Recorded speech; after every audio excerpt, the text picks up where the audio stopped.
Jesse, wake up!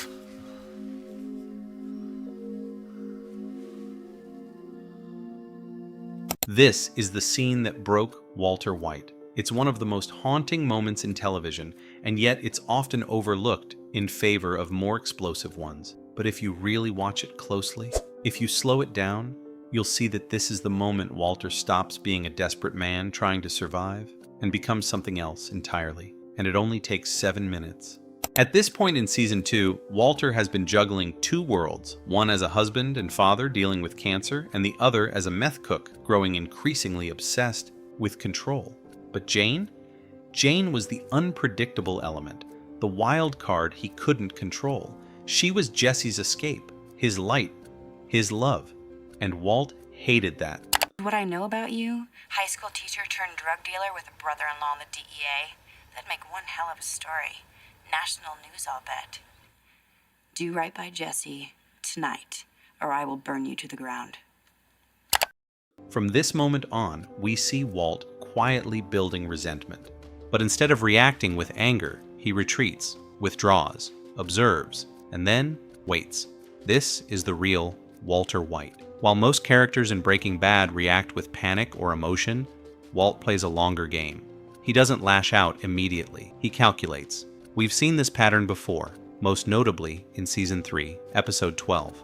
At the beginning of the episode, Jesse is furious after learning that 2 drug dealers used a child, Thomas, Andrea's brother, to kill another dealer. When Thomas ends up dead, Jesse prepares to murder the 2 men himself. Walt initially tells him not to do it. He even plays the wise mentor card. Let me see. It's not... How can you suggest that we kill a man and you can't even open the gun? But Walt does nothing. He waits. He watches Jesse spiral, watches the situation escalate until Jesse is just about to pull the trigger. And that's when Walt acts.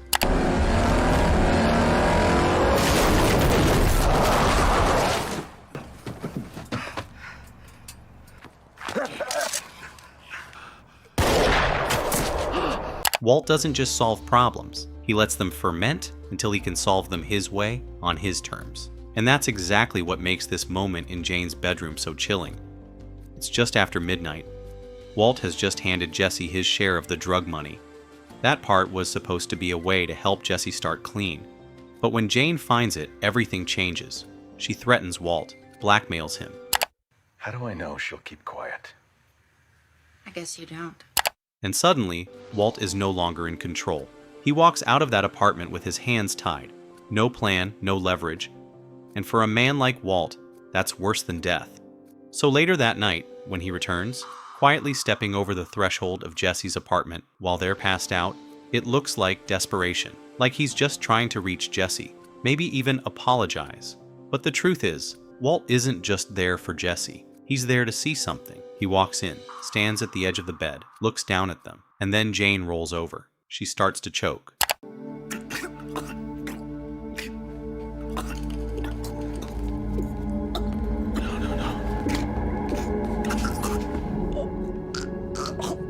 This is not the look of a man who's lost. This is the look of a man who just found a solution. It's cold, calculated, terrifying. Earlier in the episode, Jane tells Jesse, "We'll get clean, we'll start fresh." But fresh means gone. It means Jesse, the only person Walt has influence over, slips out of reach. And this is where the true shift happens. Because up until this point, Walter White has always framed his crimes in the language of necessity. He doesn't think of himself as a villain. He tells himself, and us, that everything he's done was a last resort, that there was no other way, like with Crazy 8.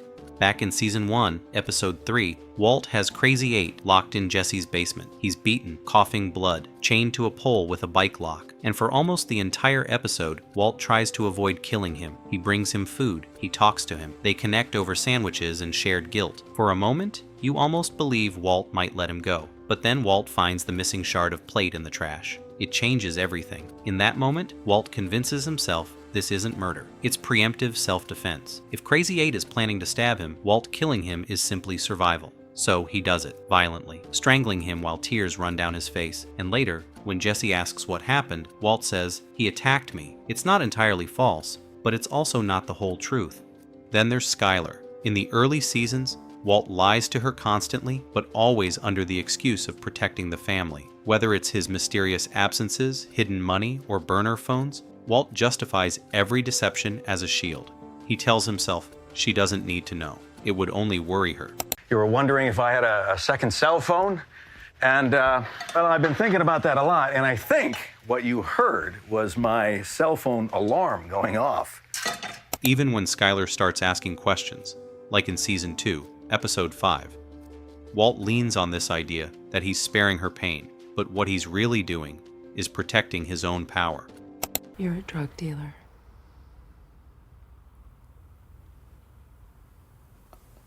No, what? How? What? But Walt didn't just lie to Skyler. He didn't just betray Jesse. He alienated everyone who ever tried to guide him back. Everyone who offered a smarter way, a quieter way, a way to stay alive. People like Mike. Mike never feared him. He respected competence. He valued stability. And that's exactly what made him a threat. Because Mike wasn't impressed by Walt's ambition. He just saw the mess it left behind.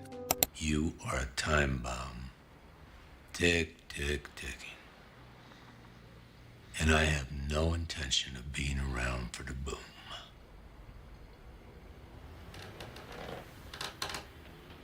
Mike wanted to run a quiet, profitable business. Walt wanted to build an empire. And that difference, that cost them everything. This whole thing could have been avoided. Shut the fuck up. Let me die in peace. If he had listened to Mike just once, Gus might never have come after him. The DEA might never have closed in. Jesse might have never turned against him. Mike had the blueprint, and Walt had the pride. That's why Mike had to die. Not because he was dangerous, but because he made Walt feel small.